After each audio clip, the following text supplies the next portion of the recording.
kasih telah mendukung kita. Terima kasih sudah selalu ada di belakang kita.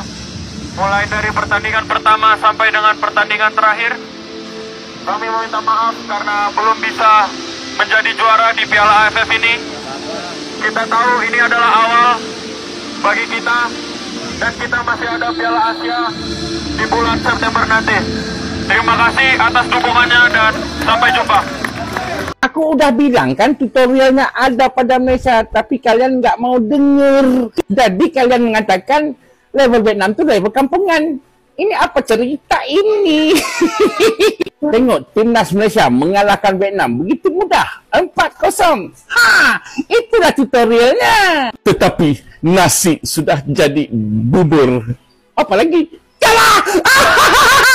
Mereka gagal melaksanakannya dengan sangat baik. Gagal menterjemahkan menjadi satu kemenangan membanggakan seluruh Indonesia apabila mereka tumpas dengan 1-0.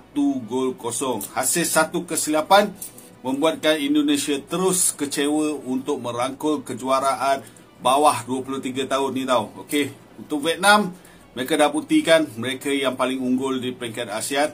Okey, untuk Indonesia jangan kecewa, okey, sebab lepas ni akan ada pertandingan peringkat ASEAN, kelayakan ASEAN bawah 23 tahun. So kat situ boleh buktikan kemampuan pasukan Indonesia. Okey, pasukan Indonesia ni bagi aku taklah seteruk mana pun. Pasukan Indonesia ni adalah sebuah pasukan yang bagus. Okey, cuma perlu digilap lagi supaya Indonesia lebih lagi berdaya saing untuk masa akan datang. Okey, untuk menyaingi pasukan Vietnam. Okey, untuk pasukan Malaysia, pasukan kesayangan aku, okey, banyak lagi kelemahan yang boleh kita perbaiki, yang perlu kita ambil perhatian supaya Malaysia juga mampu menyaingi pasukan-pasukan hebat di peringkat ASEAN maupun peringkat Asia, terutama seperti Vietnam, Thailand, Indonesia. Okey, so Malaysia kena lebih lagi berdaya saing untuk fight. Okey, apa yang penting dalam Piala Mandiri ni, Malaysia tak kalah dengan Indonesia. Di jantung Gelora Bung Karno, Selasa malam yang kelabu itu, sebuah drama sepak bola usai. Timnas U23 Indonesia harus menelan pil pahit kekalahan tipis 0-1 di tangan Vietnam dalam final Piala AFF U23 2025. Sebuah gol tunggal dari Chong Phuong Nguyen di menit ke-36 membuyarkan mimpi jutaan pasang mata yang terpaku pada layar kaca dan tribun stadion. Runner-up. Itu saja. Sementara Vietnam, sang juara bertahan merayakan hat-trick gelar mereka. Sebuah ironi yang tak habis-habisnya mengoyak jiwa. Ketika ejekan mengangkasa dari negeri seberang, namun luka kekalahan itu belum juga mengering, balsem pelipur lara belum sempat dioleskan. Ketika deru tawa sinis mulai terdengar dari negeri tetangga, Malaysia. Seolah tak cukup dengan kekalahan di lapangan, saudara serumpun kita itu justru menambah garam pada luka yang menganga.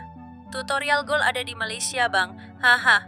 Begitu kira-kira pekik mereka menggema di jagat maya, seolah sedang memperagakan kejeniusan taktik yang tak dimiliki siapapun.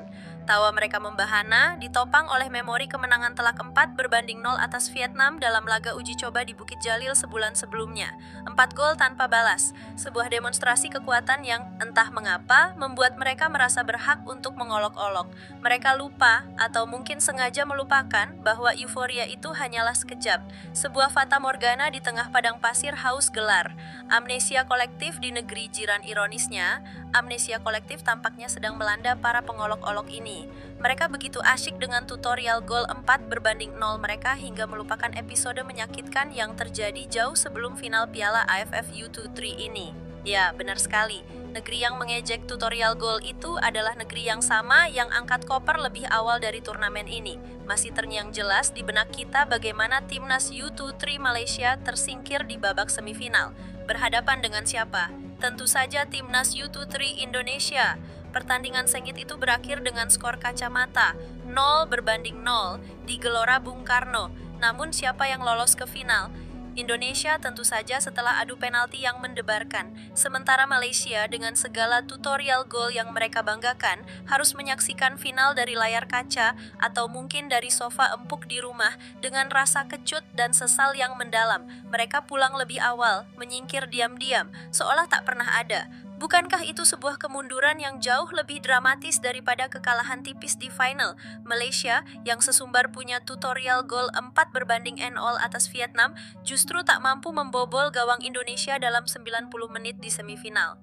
Mereka terhenti di tangan tim yang tak tahu cara mencetak gol di final. Sungguh, sebuah lelucon tragis yang pantas dikaji dalam buku sejarah sepak bola. Permohonan maaf dan pelajaran berharga. Di tengah riuh rendah ejekan dan ironi yang menyayat, seorang sosok muda tampil ke depan, menanggung beban kekalahan di pundaknya. Kade Arel, bek tangguh timnas Indonesia U23, dengan raut wajah kecewa namun tegar, menyampaikan permohonan maaf tulus kepada seluruh rakyat Indonesia. Kami memohon maaf atas kegagalan ini, ujar Kadek, suaranya sedikit bergetar namun penuh ketulusan. Kami sudah berjuang sekuat tenaga namun hasilnya belum sesuai harapan. Vietnam bermain sangat baik dan pantas menjadi juara. Selamat untuk mereka. Kadek yang bermain penuh dan sempat diganjar kartu kuning dalam pertandingan final yang keras itu tidak mencari alasan. Ia tidak mengeluh tentang nasib, tidak pula menyalahkan siapapun. Sebaliknya, ia memilih untuk menjadikan kekalahan ini sebagai cambuk, sebagai pelajaran berharga. Ini adalah pelajaran penting bagi kami semua, lanjut Kadek. Kami harus belajar dari kesalahan, memperbaiki diri, dan menjadi lebih kuat. Kompetisi ke depan seperti kualifikasi Piala Asia menanti. Kami akan mempersiapkan diri lebih baik lagi, kata-kata Kadek Arel, seorang prajurit muda yang baru saja merasakan pahitnya kekalahan di panggung sebesar final, adalah sebuah cerminan kedewasaan dan sportivitas.